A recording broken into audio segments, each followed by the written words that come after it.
Havenhythe just launched as RuneScape's newest expansion, but most of it is built around early game players. If you're near the endgame, your main update here is Big Game Hunter, and that raises a bigger question about where high-level players fit into this update. 110 Hunter is one of the big ticket items that is on the list here when you get to the land, and I figured we'd probably start with 110 Hunter because this is something.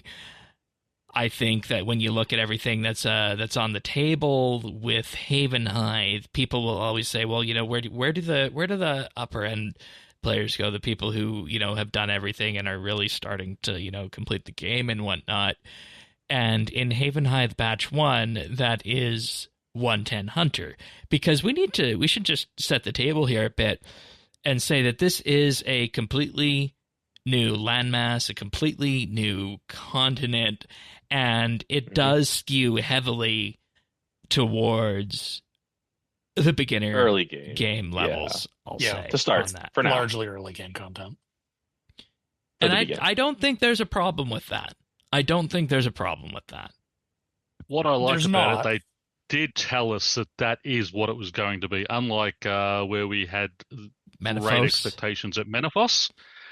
This, they did come out and really let us know, hey, this is going to be the early game content. It is part 1. There's more coming, but I think they sort of broadcast that well, that it was going to be early game content. Another I do thing, find it kind of funny that the map just stops. There's a hard edge on the map. I find that really funny. They would just have to replace it with whatever next soon. Yeah. Well, yeah, I know. Like, it's temporary, but it's still It's not even pretend. It's not even black squares like it used to be. No, it's not even black squares. Yeah, it's early. Like we do these resets like once every 2 years, but it won't be long before everything has requirements. And then if we're doing Vampirium next year, it's all to the moon with requirements. So well, yeah, I mean, they said that the bosses that were coming with part 2, those are going to be even the part bosses. 2 stuff is so game bosses. Like late this year, early next year type thing. So we'll get there. We will get there. And one thing I want to caution everybody with is I don't think, for our old school listeners and for people who are aware of the old school game, I don't think a comparison directly with Varlamore is the right comparison for this update. That's a hot take. I don't know if it's a hot take among this group, but I feel like that's very much a comparison that's been made in the community. And I think that's a wrong comparison for people to make. Okay. Tell us why. Because if you compare Havenhythe was billed as that starting game experience. And it is, for all intents and purposes, Jagex's first real map expansion for RS3 built on the universe. Because it has been said that the reason Anachronia was done because they wanted a dinosaur island. Menaphos was written on the wall because we had Sophanum and the players voted it in. Whereas this is something that was done purely in universe. And I also think that if you are comparing this directly one for one with Varlamore, specifically Varlamore Part 1, Varlamore Part 1 was built with the expectation that the OS team already knew how to do an area expansion properly, following what they did with Corrin when that came out previously. So if I was to pull your logic, then the comparison is to Corrin. But at the same time, I don't know if that's a viable comparison either.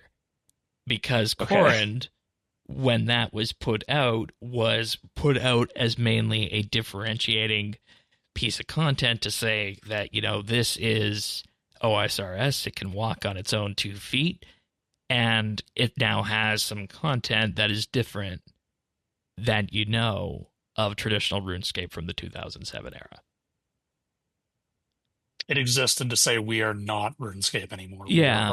Okay. And there's a fascinating development history behind Corrin, to the point that when Corrin first launched in its first iteration, it was garbage. People say that. Yeah, and, it's so the players actually redesigned 2 out of the 4 quadrants of that map, and Jagex went along with that. And oh, wow. It largely informed what Corrin is today. So because of that, I don't think the Corrin and Varlamore comparisons are apt, because the one thing that I have seen in the community, I have seen that Varlamore comparison, and everybody is saying, where's our ultra high level content? Because when Varlamore came out, they of course had the Fortis Coliseum, which was a very high end game PVM encounter, which is not here in Havenhythe in terms of high level content. I was expecting a more Eastern land style feel of, what we sort of see in Uncharted Isles and the Waco and all that. So it was pleasantly surprising to see that it was different to that as well. But it still does have a very Misthalin feel, I would say. Yeah, I'd agree with that. It's by design. It's a cozy, comfortable zone. Yeah. Like, it's brand new, but you can identify everything easily and understand it all if you've already played sort of, those other areas. Yeah, it's very reminiscent of like a Lumbridge or a Dream. Exactly. Yeah, especially in a world where we keep getting things like a dinosaur island pulled out of the past, or the creators of the universe invading an old Gothic city from a historic age. Like those are higher concepts to this was just. Yeah. This is much more grounded. Yeah, this is the grounded said the medieval word. fantasy. This is the thing they were threatening us with. Threatening us. They're gonna take all the magic out of the game. It's over. Yeah. You're gonna go farm your own wheat. You're gonna go pet all the dogs, and you'll like it. And you'll like it. And you might find some giant hunter creatures along the way. Transition. Yeah, that's exactly what that was planned for. I'll preface this by saying, congrats, Pern. Oh, thank you. We'll talk about the PVM side of it after, but I was going to say, I am not the biggest big game hunter enjoyer on the panel. Sure. And that is what we got for the main training methods to 110 hunter. New big game hunter creatures set inside a cave with a bunch of hill giants that have taken over.